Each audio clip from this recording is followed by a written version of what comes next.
पति ब्रह्मचारी।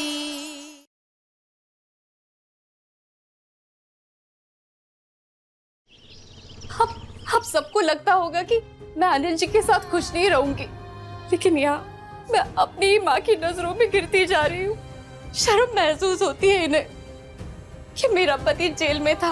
उन्हें शर्म आती है कि मेरे ससुराल वालों ने मुझे घर से निकाल फेंका। तो मैं सवाल पूछती हूँ कि इसमें गलती मेरी कहाँ है?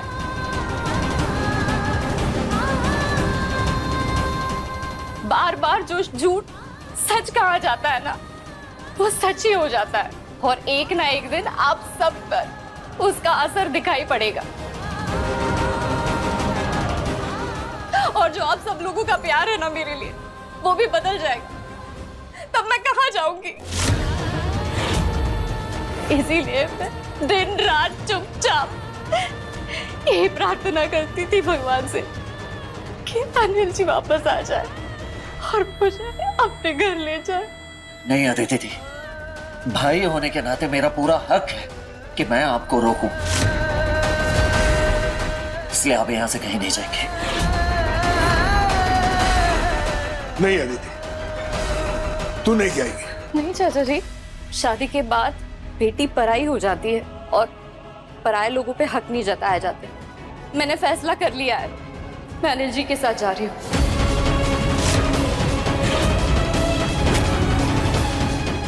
अदिति दी, इस मुश्किल का हल हम निकाल सकते हैं, लेकिन इसका मतलब ये नहीं आप यहाँ से चली जाएंगी और प्रॉब्लम सॉल्व हो जाएगी। बस महारानी,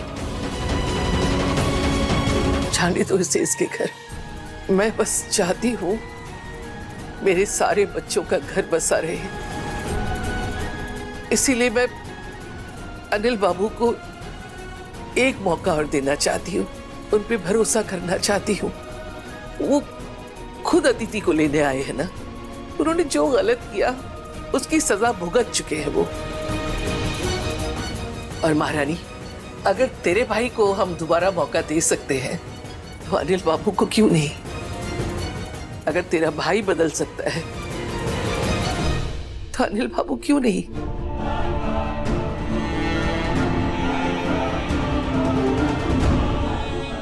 चल अदिति दी, लेकिन ईशा, मैं अनिल जी को और एक मौका देना चाहती हूँ, इसीलिए प्लीज मुझे मत रोकना। अमीश, मैं आपको भरोसा दिलाता हूँ, मैं अदिति को बहुत खुश रखूंगा। उसका आशीर्वाद दीजिए।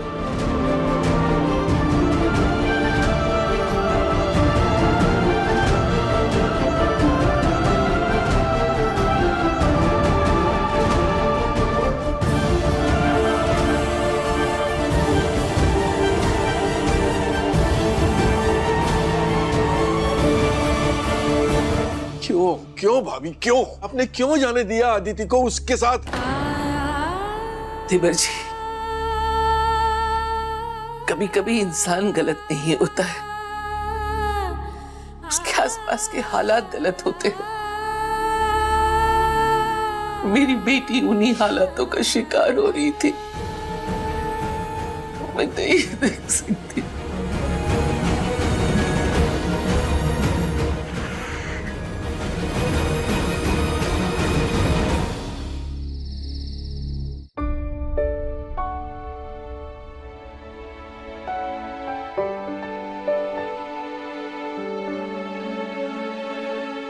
आरव, ईशा भाभी की वजह से सूरज भैया ने अपना वो सपना पूरा करने का मन बनाया है जिसे हम सब पूरा होते हुए देखना चाहते थे।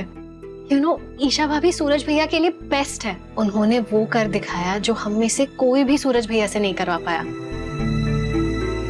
क्या हुआ आरव, आप खुश नहीं हैं? नहीं नहीं, ऐसा नहीं है, मैं बहुत खुश हूँ उन दोनों के लिए। बस मुझे डर इस बात का है, जब पापा को पता लगेगा कि सूरज भी आईएएस बनना चाहता है, तब वो कोई प्रॉब्लम न खड़ी कर। कैसी प्रॉब्लम खड़ी करेंगे गुलाब जी?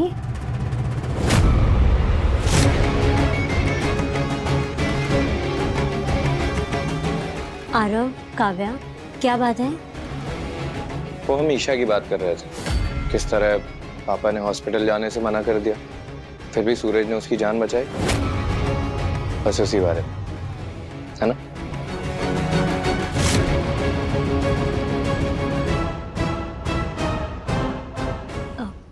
ये मैं काव्या के लिए दूध लाई थी। नहीं,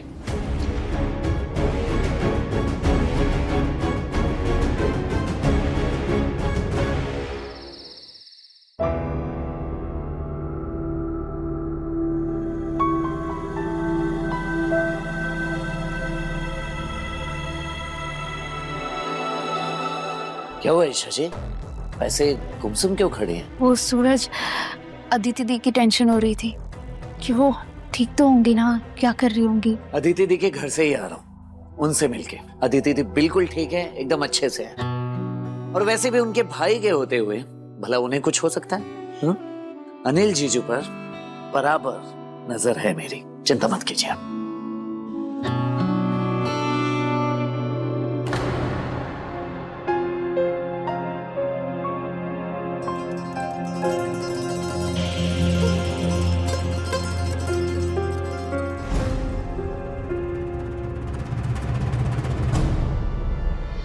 ये क्या है ईशा जी?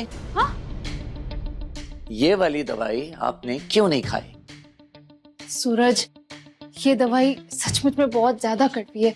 ये नहीं, मैं देखो एकदम ठीक हो गई हूँ, तुम्हारे सामने खड़ी हूँ। हाँ सूरज, मैंने बाकी सारी दवाइयाँ तो खा ली ना, ये एक नहीं खाऊंगी तो क्या हो जाएगा? ठीक है ना, जाने दो। बहुत कुछ हो जाएगा ईशा जी। जैसे चाय में सब सही हो, लेकिन अगर उसमें शक्कर ना हो तो चाय बेकार हो जाती है। बिल्कुल उसी तरह दवाइयों के कोर्स में अगर एक भी दवा कम हो जाए तो दवाई का असर सही नहीं होता। समझ गई आप? आई नो, चाय कड़वी हो, दवाई कड़वी हो, दोनों कड़वी होती है ना, इसलिए मुझे ये